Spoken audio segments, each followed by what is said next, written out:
Welcome to The Advocates. I'm Aaron Dean. A warning from the CDC for the LGBTQ plus community about a new, more infectious strain of MPOX. The virus is currently spreading in the Democratic Republic of Congo. This new strain is called Clade 1 monkeypox virus.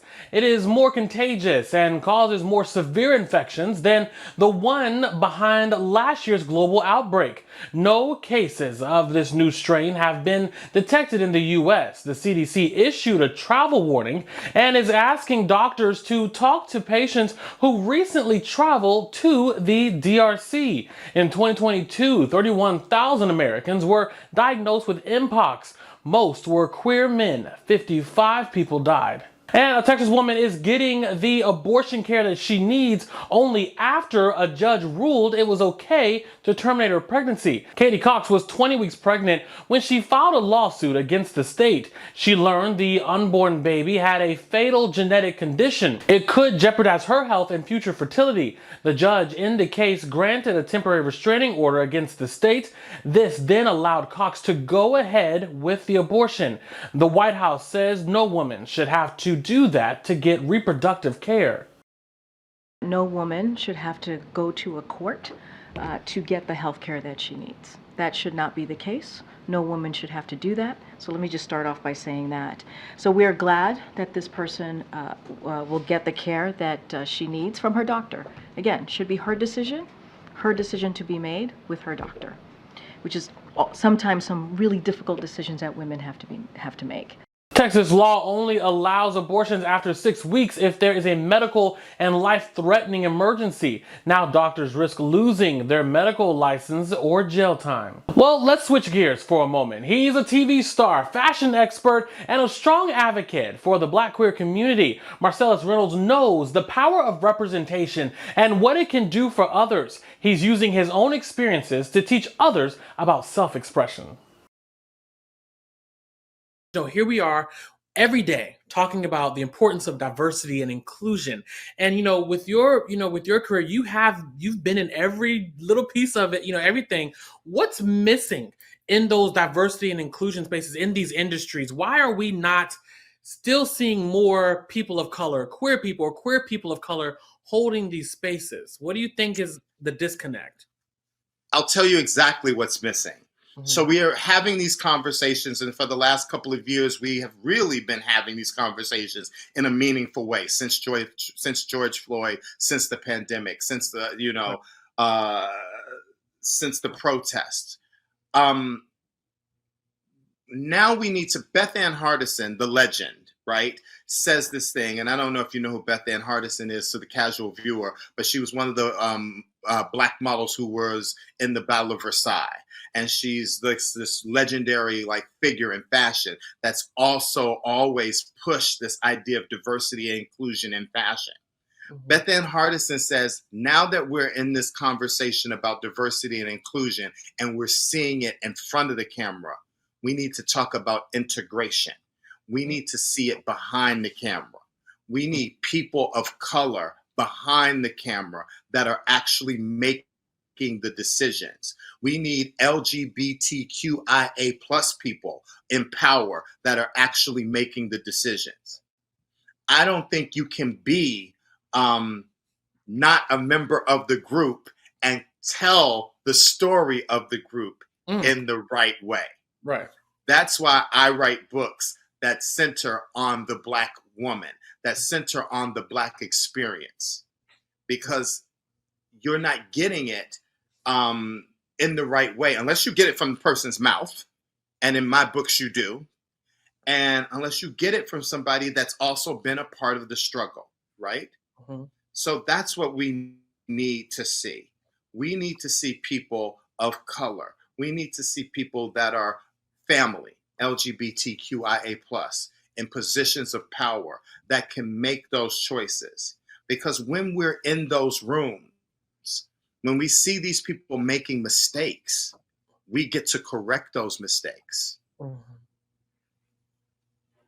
I like that. Even hearing you say that, it reminds me of my career. I started off my career in local news, and even though I've transitioned out of local news clearly, but I think about the stations that I was at and what management looked like, the ones that you didn't see, and it was very white. Very white male. At that, and then I got to a station in North Carolina. And the news director, black man, the chief photographer, black man, the executive producer, a black woman, and I was like, oh my gosh.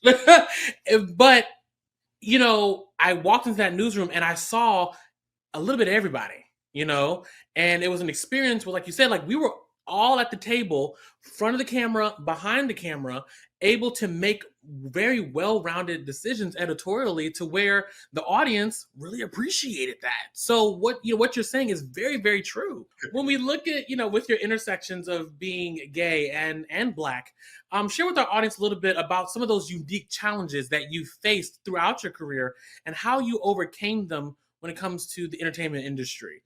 Because I can guess what they are, but I want our audience to hear from you. Working in entertainment when you're black, working in entertainment when you're gay is tough. But I also think it's a microcosm for what other people who are black and gay go through in their daily lives.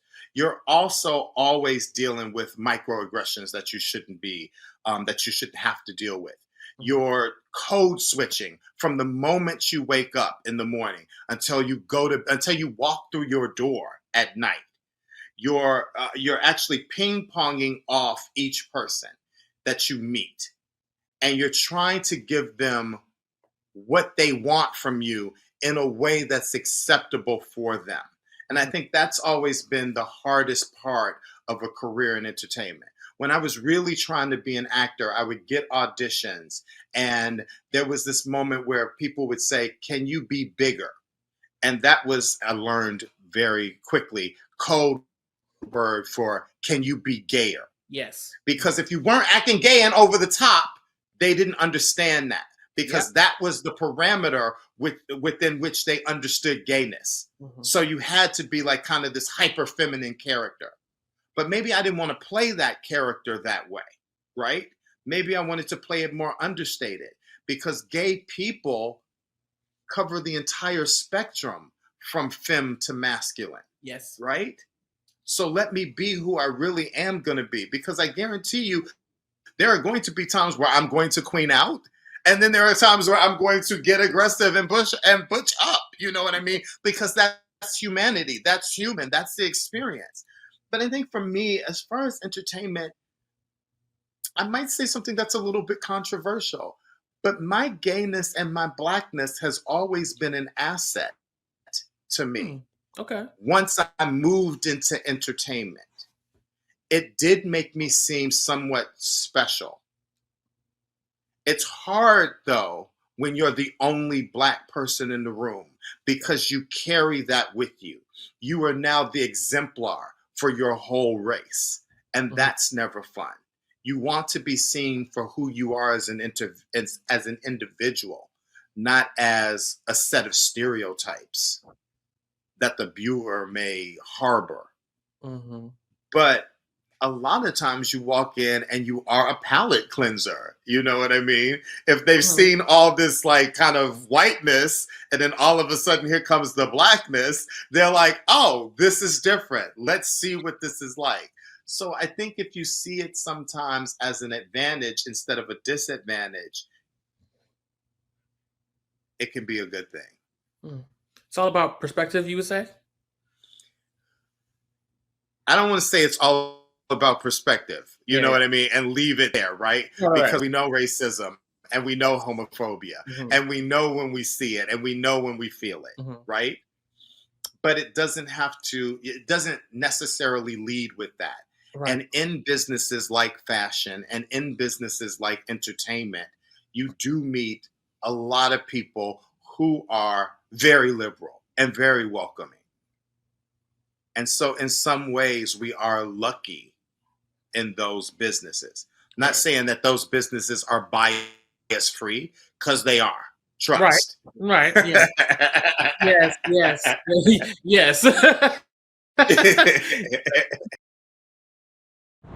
Thanks so much for watching The Advocates. Download the app in the Apple or Google Play Store to stream us live, and you can even subscribe to our YouTube channel. For The Advocates, I'm Aaron Dean.